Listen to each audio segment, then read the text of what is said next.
It's just my place on your list. Top 5. I couldn't let it top me if I was by. Couldn't let it top me if I was TDE.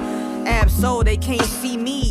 Hey, now they spin the block like a CD. Periodically, tables turn like HE, helium. God will rise. I see through nip eyes, a real G.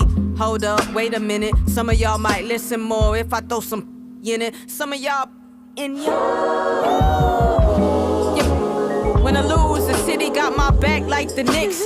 In the center of the storm like Patrick, y'all average. Y'all can't KBLA Talk 1580 Rhapsody on the track. Happy Black History Month. And happy Black History Month. We're gonna do better putting her in our rotation, Miles Lowe. I'm excited to have here for Black History a mama, teacher, activist, radio personality, and author. Her first novel, Black Matters, Volume 1, Scientific Intervention in Our Affairs, was released back in 2015. And she's a frequent speaker on behalf of women and children. She's spoken in venues from juvenile detention centers to universities on subjects like the war on Black women, the scientific intervention in our affairs, surviving genetically modified society. We got to do that show, among many others. But her latest book is Ancient People, a social studies and history textbook, Volume 1. ZaZa Ali, welcome back. Thank you so much for having me, Quinn. Yeah. It's good to be here. Yeah, it's great to have you in. Another, last time we were talking relationships. This time we're talking Black history. Yes. But Black history, not the Black history that we see on the little sponsored billboards where we see the same 5 people over and over again, and our history appears to start with our enslavement. Yeah, well, that was one of the motivating factors for me creating this book, was that, I have a degree in African studies, and in high school and college, I noticed the repetitive, people that they focused on, the particular era of history that they focused on. But I also, went into a deep dive into European history as well, in order to figure out how we got to the point where we were for melanated people, where we were at for melanated people around the world. And I realized that they had taken a lot of our history and basically made it their own. And so that became a driving force for me at that point, as well as I knew eventually I was going to write a history book, because I hated the textbooks in college. I absolutely hated them. I hated the images. I saw all of the subliminal shots that they were taking at us. The men were weak and docile. The women were Jezebel, overly sexualized, And so I saw all of these very subtle and a lot of times overt shots that they were taking at our people. And so that was the starting point for me, the inspiration to be serious about my research and to eventually create this textbook. And there will be many more to come. Let me tell you something. You said a lot of stuff right there that we can unbox. Yeah. I kind of feel like those textbooks are written to make us hate them. Yes. Donald Bakir was on this show, and he said, it's not that kids can't read. They will read if you give them something they want to read. Yes. And the images in the books, are so important. And I went back and studied, looked at all of the creators of the textbooks, who are actually writing these books, who are funding them. And 99.9% of them were not us, right? And so what's the agenda behind, making us look weak and docile and over-sexualized? Well, it's the same thing that they're doing in mainstream media. They do it in the media. They do it in the television programming, right? And so I was paying attention to this at a very young age, not really realizing that this was going to set me up for creating this textbook. Yeah, another piece of what you said reminds me of the scholar Ashra Kwesi, who was with us a few weeks ago. Yes. If you missed that show, it's available on YouTube.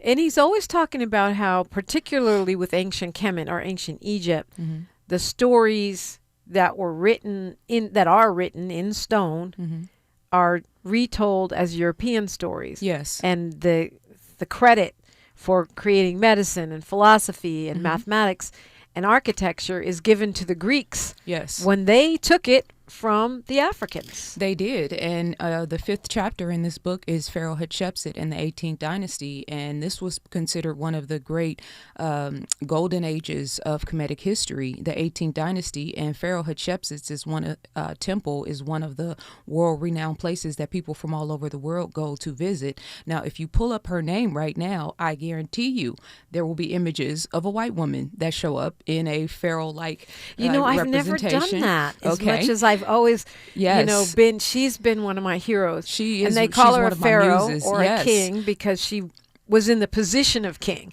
It's Well, like she- calling someone a president, right? It's not calling her a man. Yes. Well, she she basically told the story that she was ordained by God or the Most High and was incarnated as a male. And so she started to wear the male regalia of the pharaohs, including the headpiece as well as the beard. And she made up this elaborate story, right? Now, why she did it is another story, but I just Googled it, and they are either look Arab or white. Yeah, and this was and obviously because I go back and trace her family lineage, and she came from a very powerful family line of very dark-skinned black queens. So there's no question that this woman was an African, very dark-skinned woman. But again, they've usurped our history. What would this mean? I know for me, as a lover of history, what would this mean for our daughters to see that there was this powerful ruler? And then, the story, quote unquote, that I talked about is one thing, but she was very beloved for 300, 400 years after her passing. She was honored and nearly worshipped like a god. And she built some of the most fantastic architecture in ancient Kemet. She built obelisks. She built, so many different wonderful pieces of architecture with her partner, Simmet, who was also a very powerful architect and Renaissance man in his own right. And this was another black man, right? If you look Sidman up, he's not going to look like a dark-skinned black man, like an African, right? And so I was in the beginning of every chapter, I note that from the indigenous dark-skinned Hawaiians to the Moors in Spain, to the Kandakis of Ethiopia and Kush, to Africans in Asia, in the intro of each chapter, I note that all of these stories have been whitewashed. And it's fascinating to me because there's overwhelming evidence that these people were dark-skinned, melanated people. Yeah. And I mean, for me, that journey really started when I took Dr. Richard King's class at San Francisco State University. It was called Black Introduction to Scientific Development. Black Contribution to Scientific Development. So I'm thinking I'm going to learn about George Washington Carver. And instead I'm learning about Imhotep. Yeah. I grew up in an activist family. I mean, my dad is poet Amiri Baraka. My mom is poet Diana Prima. They're both revolutionaries. But they didn't focus on that. Yeah. And so when I saw that, it changed my life in the sense of I set out, I'm going to change my worldview. I'm going to purposely set out to change my worldview. Yes. And so knowing what impact that had on me, I can imagine easily what it would do for kids. Yes. Well, for me, because I fell in love with Kemet, I had the benefit and pleasure of learning under a great scholar when I was in the Laney College, Merritt College in Oakland, the Peralta Community College District. There's 4 different colleges that make up that system there. But I had the benefit of studying under Professor Manu Ampem, who I reference in my intro in the book, and he was very adamant about the Kemetic culture and how it was the daughter or the child civilization of ancient Nubia. And so I would sit back sometimes and just imagine in my mind what that would be like, where there was a time when we were ruling, when there was abundance everywhere, when we were able to chase our dreams and to build and to create and just to live in peace without having all of the stress and strain of living in the society and in this culture that we live in now. So it opened up a window into my mind that made things, that seemed impossible, limitless, right? If we have this pharaoh, Hatshepsut, who was building obelisks that were a blend of gold and silver and doing all of these amazing, wonderful things and taking these expeditions. And it was just so fascinating to me. And so for me, she was an idol. Right? She was Dr. Frances Cress Welsing. There were certain women that just took the limit off of the cap off of my mind, and I was like, that's it. That's the space I want to be in. That's the direction I want to go in. It's funny too, because if you compare, and Asha Kwesi always says this too, you compare the statues and the writings and drawings in stone with these white lady renderings of someone like Hatshepsut, you can see they changed it. Well, yeah. I mean, you can the even face shape, the nose shape, everything. Everything. The Sphinx, right? You can even see, because there was a time when, the Grecians, I guess I'll call them, when they did actually come in and usurp power in Kemet. And you can see the change in the statues that they created. There was a strong difference in the representation. So it's very obvious at the point when we shifted from that African Black cultural perspective in Kemet to a more Greco whitewashed version. And even in Greek philosophy, which is well known to be like this really complicated sort of science or philosophy, right? Well, when I studied Greek philosophy, I was like, I was at the same time heavily studying and researching Kemetic history. And I was like, I understand why this is so difficult, because when these Greek philosophers went and studied at the feet of the pharaohs, they didn't give them all of the information. They only gave them a surface level amount of content and information, and they didn't have the spiritual acumen to unlock the wisdom in those teachings. And so Greek philosophy is this, it's world renowned as this really complicated high society sort of philosophy. And it's like, no, they took African metaphysics and philosophy and tried to take it back to their people, but they didn't have the spiritual wisdom to unlock the wisdom that was within it. That's why it seems so complicated. They got the Cliff's Notes. We're going to continue this conversation. The book is Ancient People, a Social Studies and History Textbook, Volume 1, ZaZa Ali, my guest on KBLA Talk 1580. A safe place to go loud. A great place for progressive politics. KBLA Talk 1580. What's up? What's up? What's up? We got to laugh the pain away. Hey, KBLA delegation, happy Black History Month. Around here, we celebrate our culture, our community, and our contributions daily. But this year, as we observe the 100th anniversary of Black History Month celebrations, we're excited about our annual KBLA Talk 1580 Black History Month Luncheon, honoring comedy greats. On Thursday, February 26th at the Grammy Museum in downtown LA, we're toasting D.L. Hughley, Melanie Camacho, Earthquake, Munell, Dion Cole, and Martin Lawrence with a surprise guest appearance. A limited number of individual tickets for the luncheon remain, so now would be a good time to head to KBLA1580.com to secure one for yourself. That's KBLA1580.com. A little laughter goes a long way, especially in times like these. So come, join us for our annual KBLA Talk 1580 Black History Month Luncheon, Thursday, February 26th at the Grammy Museum. Again, tickets are available right now at KBLA1580.com. Well, I hang around my boy, and he been married for 6 years. Videotaped his wedding day, never watched it. Now and every day he watch it every day, but he watch it in reverse. Because he said he loves seeing himself take that ring back off of that finger. Walking back down that aisle, just waving at her ugly mother down the church. Getting back in the limo, back at the bachelor party. Look how happy I was. Honoring excellence, resilience, and achievement, we're at KBLA Talk 1580.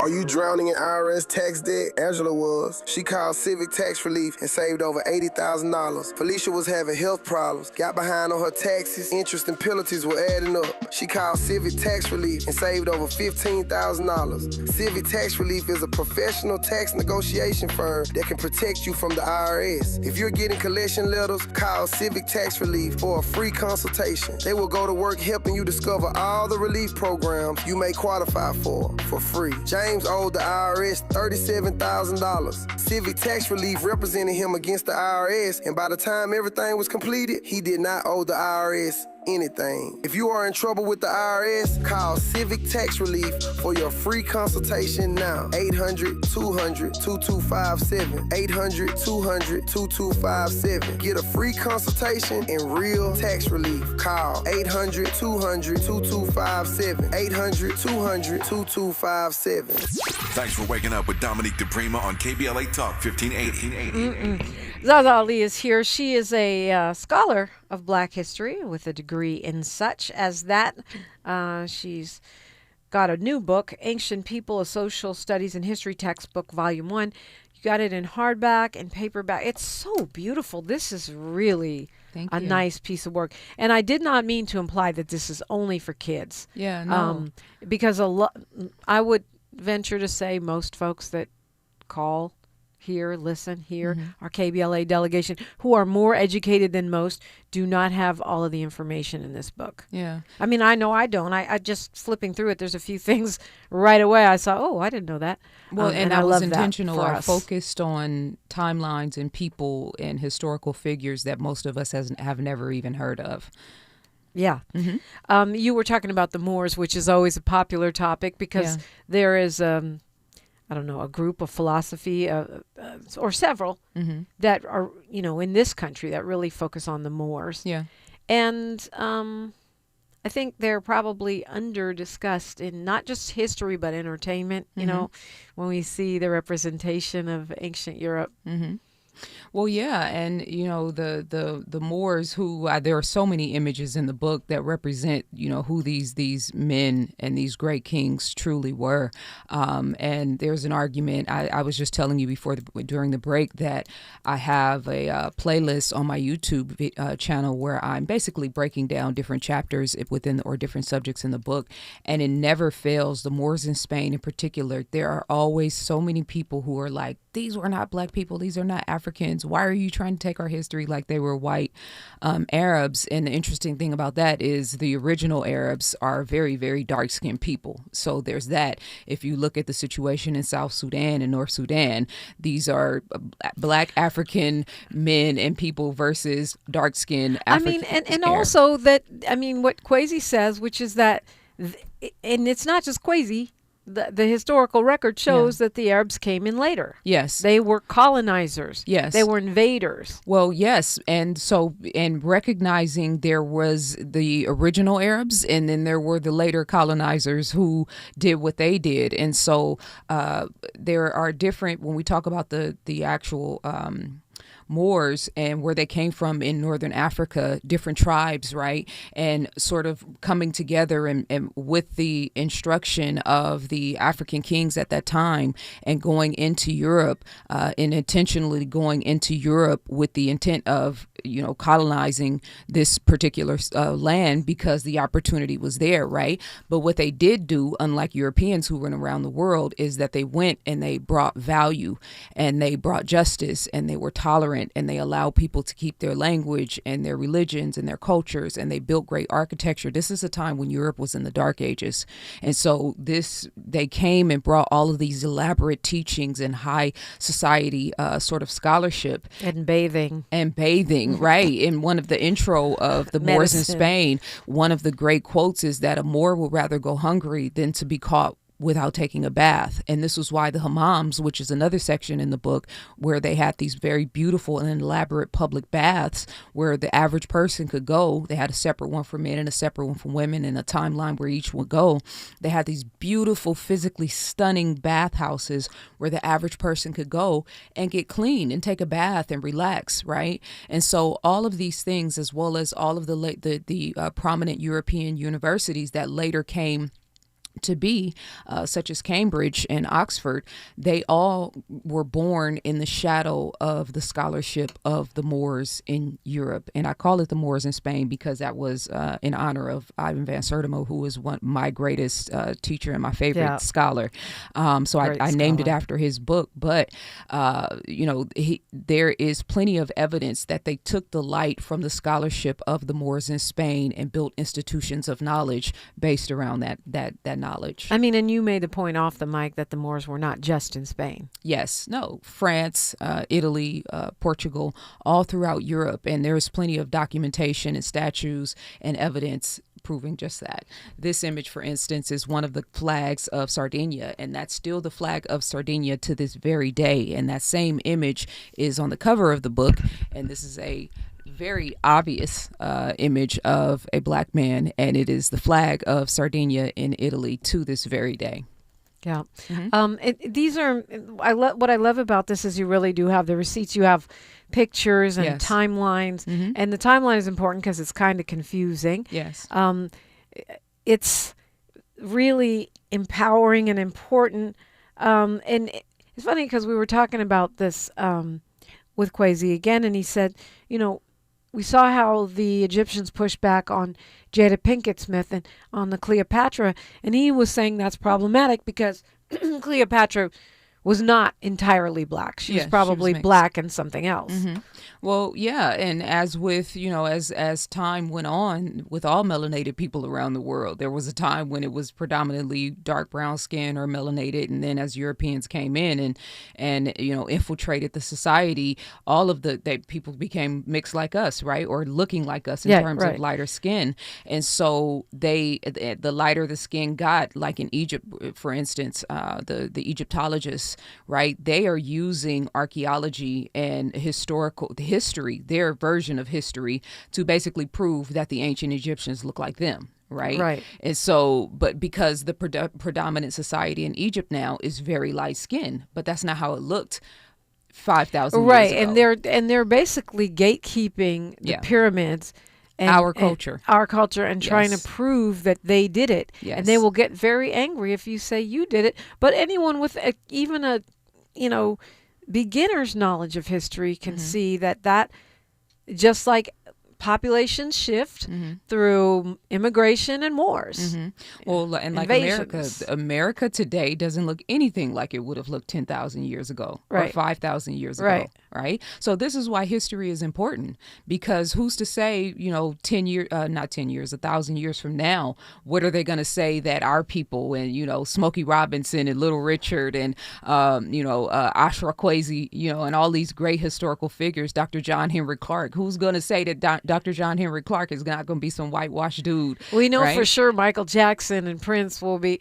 And then if you think about it, the way it's going down now in Egypt, that would be like white people saying that they were the creators of indigenous American or Native American First Nations culture. It's the same thing. Well, yeah. And the thing about it is, if you did it in Africa, why didn't you do it in Europe?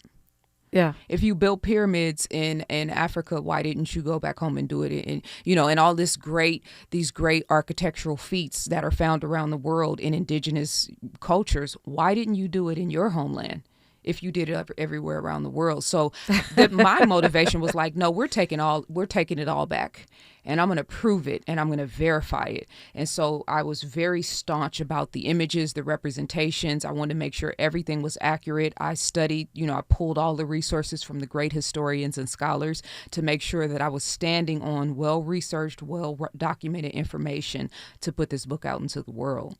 Yeah. We're going to talk more after news, traffic, and sports. But right now, tell us how to get this book. This would be an amazing gift for a birthday, for Christmas, for Black History Month, for Kwanzaa, for Juneteenth. Yes.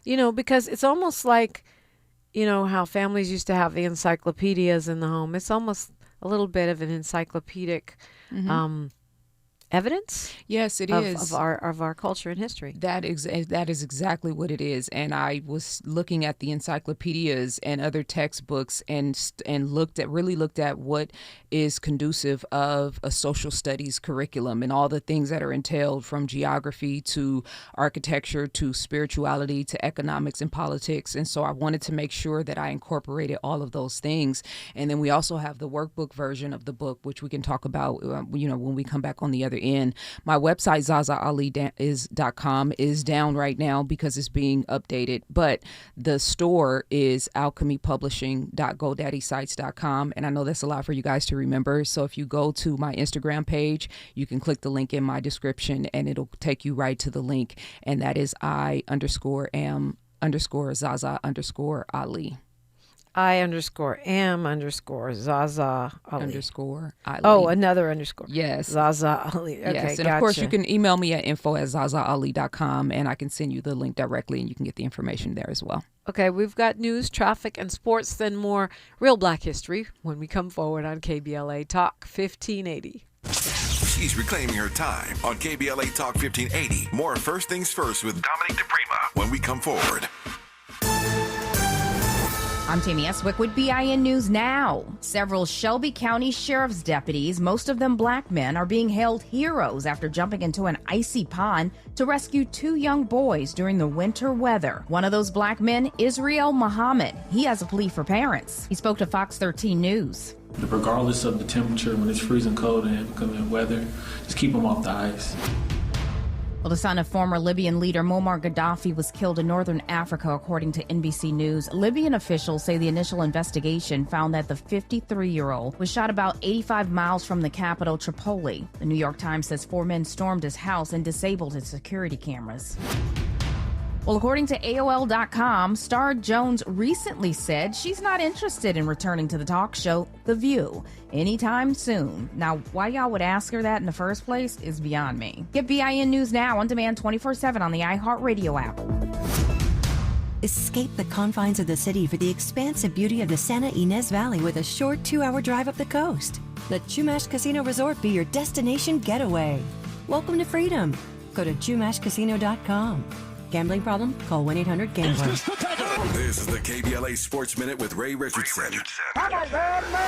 There could be a weird atmosphere tonight at the Intuit Dome in Inglewood. The Clippers traded James Harden to the Cleveland Cavaliers Tuesday afternoon. The Cavs are in town to play the Clippers tonight. If Harden passes the mandatory physical, he could be in a Cleveland uniform to face his former team. Darius Garland, the player the Clippers got from Cleveland, is not expected to play tonight. He's been out since January 19th with an ankle injury. Kawhi Leonard was added as a reserve for the NBA All-Star Game. Leonard is averaging 27.6 points and leads the league in steals and free throw percentage. The All-Star Game is February 15th at the Intuit Dome. The Lakers finished their 8-game road trip Tuesday night with a 5-3 record. They beat Brooklyn 125-109. LeBron had 25 points, 7 assists, and 3 steals. Austin Reeves, playing his first game since Christmas, had 15 points in 21 minutes off the bench. No debates, no speculation, just the info you need. That's your KBLA Sports Minute. I'm Ray Richardson on KBLA Talk 1580. LADWP urges everyone to always keep safety top of mind. If you see a downed wire, don't touch it. Stay far away and call 911 immediately. Downed wires can be deadly. Whether you're at home, work, or on the road, always assume the wire is live. Together, we can keep Los Angeles safe and powered. Learn more at ladwp.com/electric safety.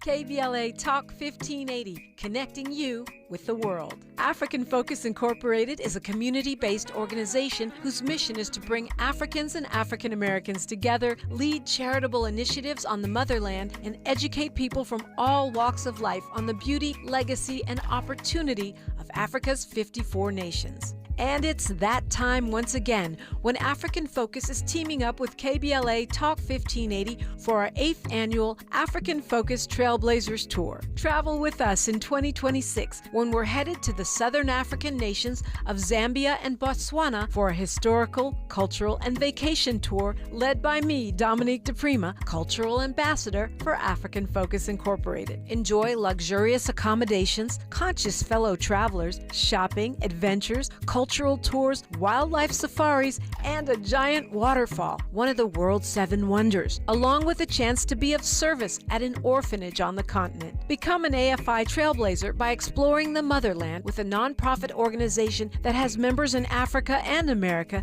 to help roll out the red carpet for you, and together we'll make a difference and have fun doing it. For more information, visit africanfocus.org or call 310-676-7300. That's 310-676-7300 or africanfocus.org. Whether it's stateside or exploring the diaspora, we're with you every step of the way. African Focus and KBLA Talk 1580.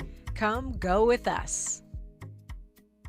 At KBLA Talk 1580, we do more than just talk. You got a big mouth. Hello, Joe, you're up. Welcome. We're unapologetically progressive, and we don't black down. Unapologetically comedic, unapologetically progressive, unapologetically about that black history. ZaZa Ali is here. Her name is on the book because she wrote it. And so, yeah, how does this all work? We've got the workbook, we've got the textbook, and we have hard copy and paperback. Yes. So originally I had this book and this book combined. I had no idea it was going to be as large as it was. Yikes, that would be bigger than Barack Obama's book. Right. When I got the book, I was like, I was so overwhelmed, and I was already in contract. So I had to go through and have those books produced. But once that was done, I was like, I have to split this into two. And so I separated the workbook, which has spelling, grammar, it has crossword puzzles, word search puzzles, it has coloring pages, right? And this was, again, I went back and looked at what a social studies and history textbook entails in terms of the United States curriculum and educational curriculum. And so this is a great resource to complement the book. You don't have to have it, but if you have children, if you are homeschooling, I mean, even college age students, that's my goal right now, to get it into colleges, but even college age students can benefit from the workbook, touch up on your, there's a lot of words in this textbook that the average person doesn't even know, right? And so for me, because I love words, I love learning, I love to know, to be able to not just sound smart, right, but actually retain the information of what I'm actually talking about. So for me, a book like this would be perfect, even at my big age, right, to be able to go and study words and how they're being used and contextualized in this book, because we say knowledge is power.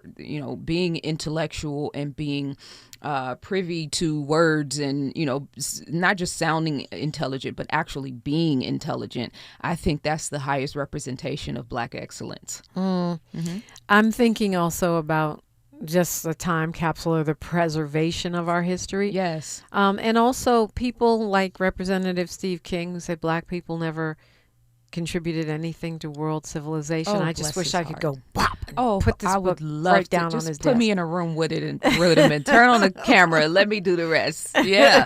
But this is the timing. I feel like God blessed me with the vision and the foresight, because the timing now with this administration and just this sort of war, this cultural war on Black intelligence, on Black history, on all of the things. And again, I was like, we're taking it all back intentionally, but we're going to do it with beauty. We're going to do it with finesse. It's going to be colorful and vibrant.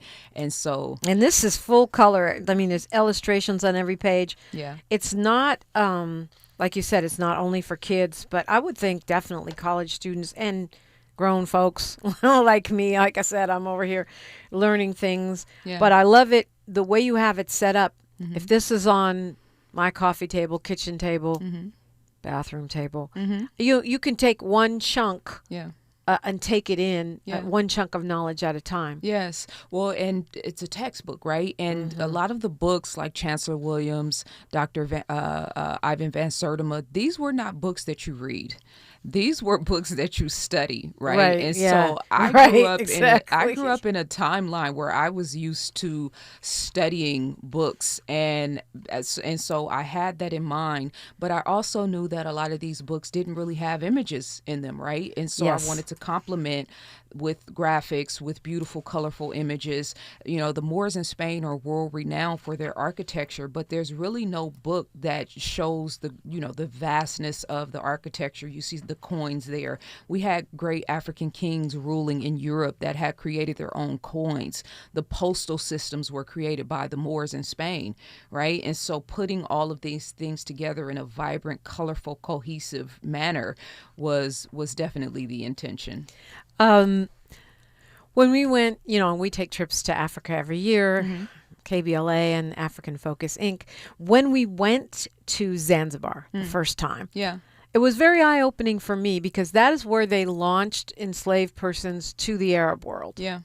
And they have, because they abolished enslavement so much later, they have a lot of photos and things that they're actually photographic. evidence. And it's really fascinating because of what you're saying about the black Arabs and then the light-skinned Arabs and then the black folks collaborating with Arabs and the way that our culture and history gets absorbed differently in different regions. Yeah. You know, over there they would castrate the men. Yeah.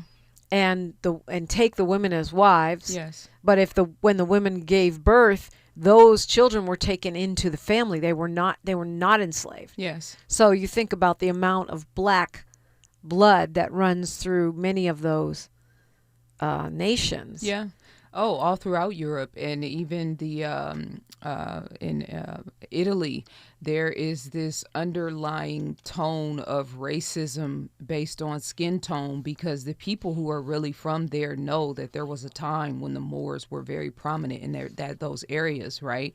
And so a lot of the sort of anti-black sentiment from Italians, and I don't paint too broadly, right? But a lot of that anti-black sentiment is because their ancestors know that we were there and we were very prominent in that culture in one period in time. Well, the reason I'm laughing is because the scholar LeGrand Clegg says that he believes that's the basis of anti-blackness among white people in general. Absolutely. Is the, I guess, conquerors, the Moors, who were colonizers from black to white, not what we're used to. Well, and of course, the teachings of Dr. Francis Cress Welsing, who taught about white genetic annihilation, and everywhere they went, they weren't able to genetically take over anywhere. Their bloodline was merged and morphed into our bloodline, and their sort of bloodline became darker and darker. Ours became lighter, but theirs became darker, and that's the same story all over the world. Even in Hawaii, the first chapter is Queen Liliuokalani and Hawaii's last monarchy.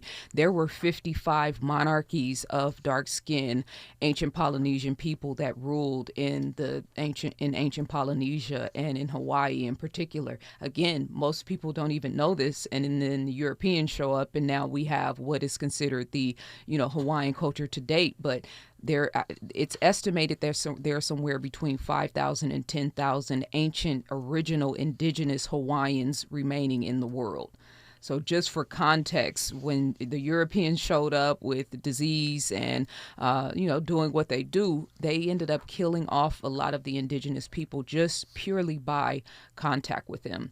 And then you have James Cook, who is a world-renowned European explorer who I talk about in the book, but he ended up dying at the hands of the ancient Hawaiians. And there is artwork that depicts these very dark-skinned Hawaiians who basically took him off the set. You're about to come up on that page right now, because he brought death and disease. Yeah, well, there he is right there. Mr. James Cook. Mr. Measles. So... yeah, and that story replicates over and over everywhere throughout the world. Absolutely. So can you get this into colleges and universities? How does that work? I know when it comes to lower schools, like high schools and elementary schools, there's a lot of rules and committees, and the books are getting actually wider and wider. Yeah. Well, I'm working on LAUSD right now.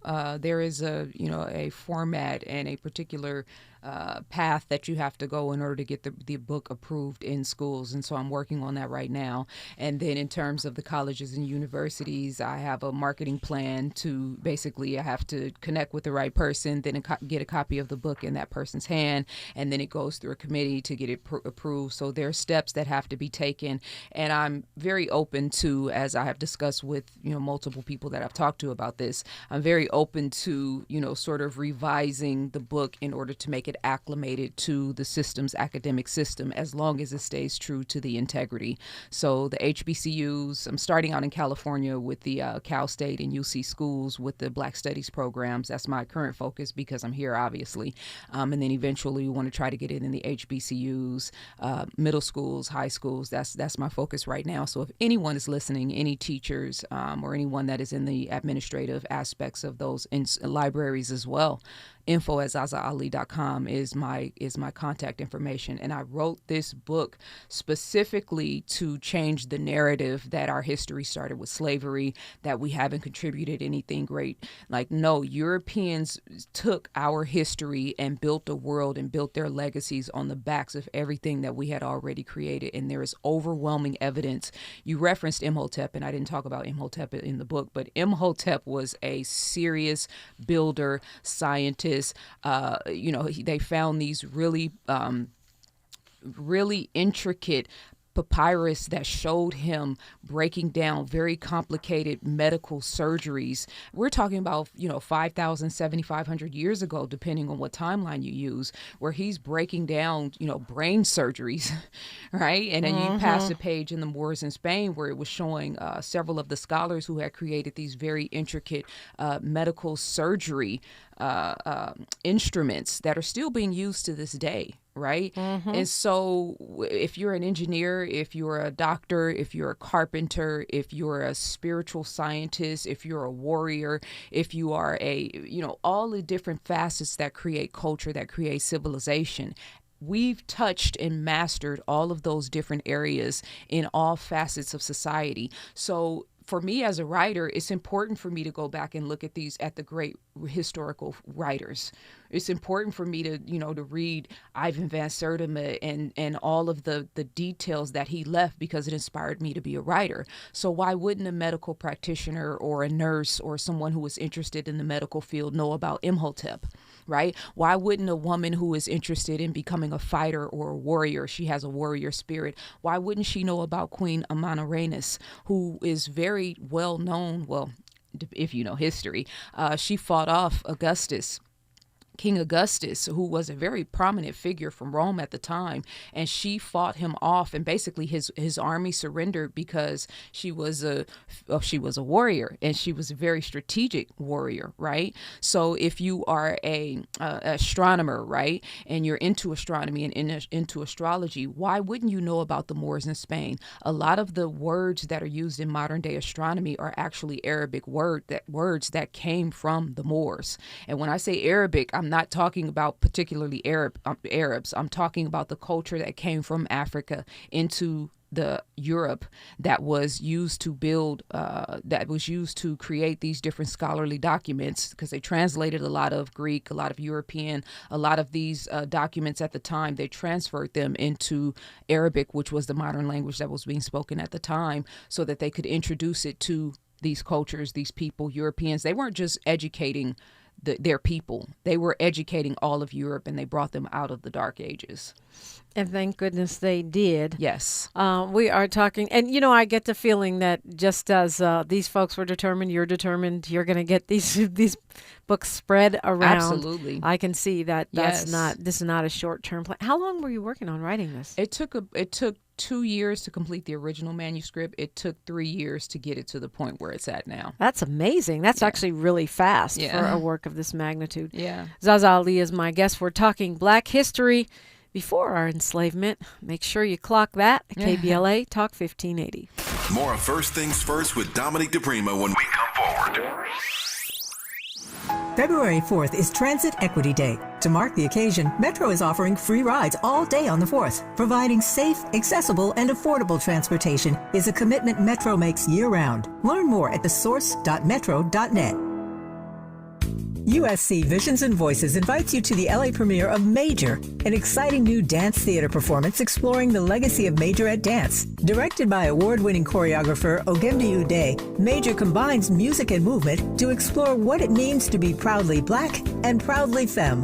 Join us on Wednesday, February 4th at USC's Bovard Auditorium. Reserve your free ticket now at visionsandvoices.usc.edu. That's visionsandvoices.usc.edu.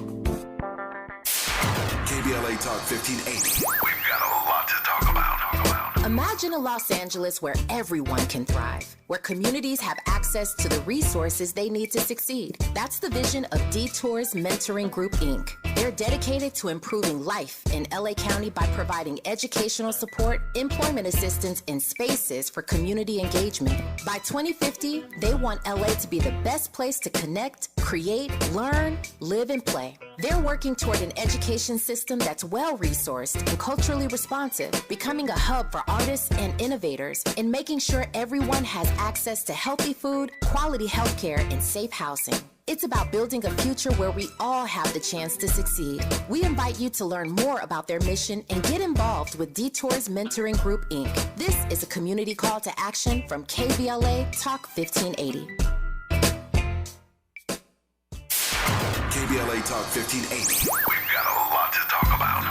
KBLA Talk 1580 reminds you that we keep us safe. Every girl deserves a chance to shine. That's the belief behind Forgiving for Living, Inc. Since 1999, this organization has been empowering at-risk girls ages 13 to 18, helping them overcome behavioral and mental health challenges. Founder Wendy Gladney's personal journey inspired the mission to give girls hope and purpose through the power of forgiveness. Through their ambassador program, workshops, and annual conference, Forgiving for Living has touched over 3,000 young lives, providing mentoring, life skills, training, and tools for building self-esteem and confidence. You can make a difference. Visit forgivingforliving.org to donate, volunteer, become a mentor, or find help for a young girl in need. Forgiving for Living, Inc., building brighter futures for young girls. Visit forgivingforliving.org today. This is a community call to action from KBLA Talk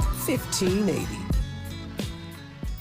The conversation continues right now with Dominique DePrima on First Things First. Yeah, this is a lot of work that you've done in a little bit of time. And of course, you say standing on the shoulders of the Yvonne von Sertima's and Frances Cress Welsing's Ancient People of Social Studies and History Textbook, Volume 1, more to come. But this is spanning, you say, from 150,000 years. From 150,000 years ago up until the most modern would be Queen Liliuokalani and the usurping of the Hawaiian monarchy when America basically forced King Kalakaua to sign the Bayonet Constitution at gunpoint, and that was basically the decline after they ended up imprisoning Queen Liliuokalani.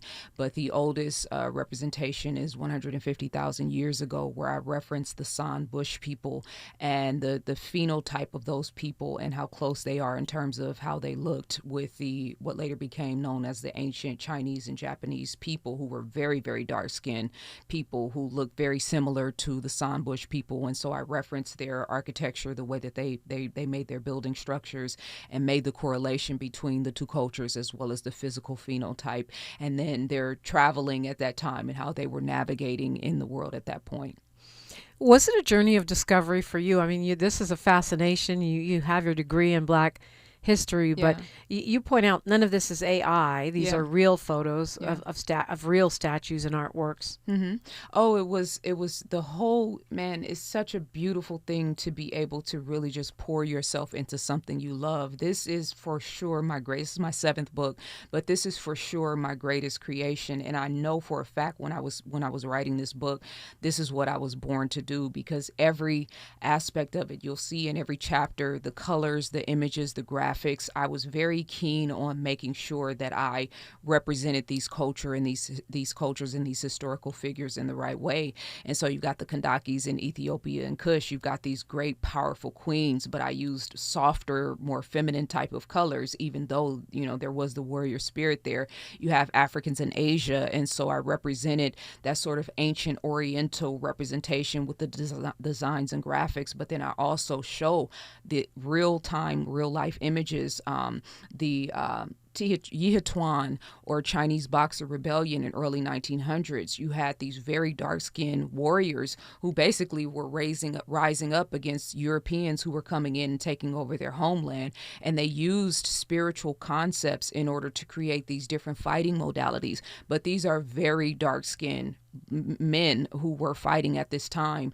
And so to see it, because I love Kung Fu too. I'm a big Kung Fu fan. And so I grew up watching the movies, but I'm like, man, at one point these martial arts were created by brothers who look like you drive down Crenshaw and you see these black men and they look like the men that I grew up with, right? And so I wanted to inspire the warrior energy. That's why I focused on the Moors in Spain, heavy warrior energy, because I think that's something that we're lacking, but cultivated, directed warrior energy, because there's heavy warrior energy in LA, obviously, with the gang culture here. Which can be chaotic, Well, very chaotic. The gang culture, the cop culture. But it's a perverted inversion variance of that same spirit. And so the intention was, look, this is what we were doing at a certain point in time, and it was in righteousness, and it was in defense of our women and children, and it was in defending our homelands and defending our cultures.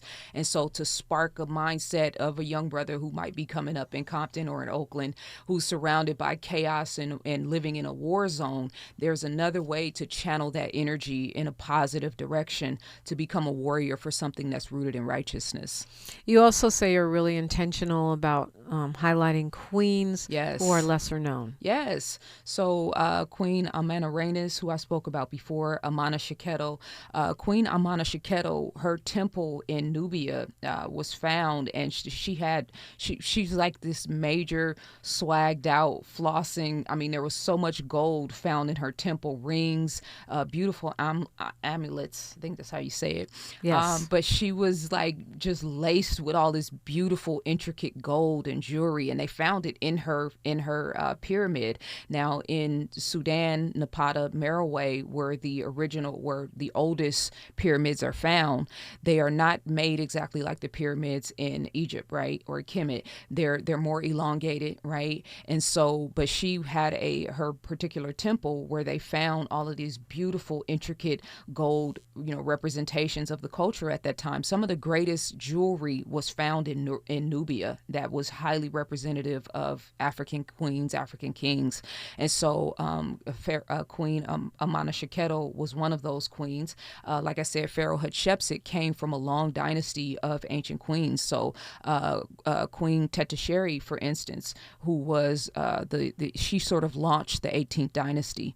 And then you have Nefertari, who was a very well loved and respected queen at the time. She was Ahmose I's wife and counterpart, and she was so beloved. And all of her images, she's painted black, not brown, but very, very black. Not that was a representation of her actual skin tone, but black was a very highly loved and valued color, right? And so they used it intentionally when they painted certain graphics and certain images. And so all of her images, she's very, very, very black skin, which was to pay homage to how beloved she was at that particular time.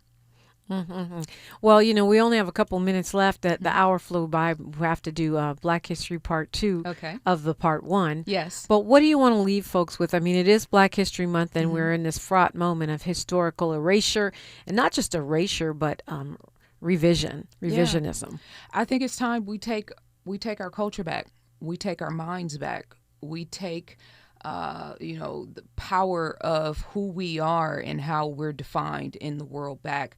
I didn't sit back and wait for the Europeans or the school system or the public school system. I mean, we've been talking about how dysfunctional and how chaotic and toxic the school system is to our children, but also in the colleges and universities, what they're teaching. Why do we have to study Greek philosophy? Why did I have to study Greek philosophy to get a degree in architecture? Right? Because they're introducing you and indoctrinating you into the concept of white supremacy, which there's nothing supreme about, whiteness and white skin, but just the concept of you having to go and learn their history and their culture in order to get a degree in engineering, let's say, when it has nothing to do with it.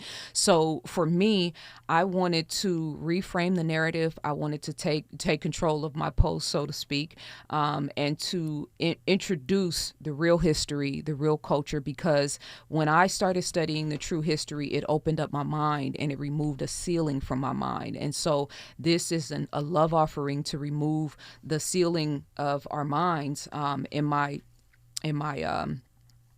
dedication, I said, all praise is due to the Most High for the heroes and sheroes of ancient days, the warriors and critical thinkers, mothers of new worlds, fathers of time. Your light continues to shine through timelines. Bless my hands, footsteps, and mind that this book reaches the cracks and crevices of the earth where Black and brown babies reside. And so that was the intention, and everything that I poured into this book reflects that. And I wanted to invigorate and inspire and stimulate intellectualism and the power of the mind and what we can accomplish through reading and through imagery and through beauty.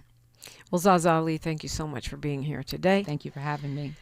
info@zazaali.com or I_am_Zaza_Ali on Instagram. You can find me at Deprima Radio, DIPRIMA, and then radio everywhere. Tavis Smiley is up next. He's got an incredible show as usual. I will be at Grand Park City Hall, the Herb Wesson Steps at 1 p.m. for a big historical announcement about jazz in LA, and you don't want to miss it. There's going to be music. It's all free. Like my mama, the late Diane DePrima, used to say, history is now. Like I always say, we're making it together. Until tomorrow, one love. Peace. KBLA 1580 Santa Monica. I'm Tammy Eswick with BIN News Now. Several Shelby County Sheriff's deputies, most of them Black men, are being hailed heroes after jumping into an icy pond to rescue 2 young boys during the winter weather. One of those Black men, Israel Muhammad,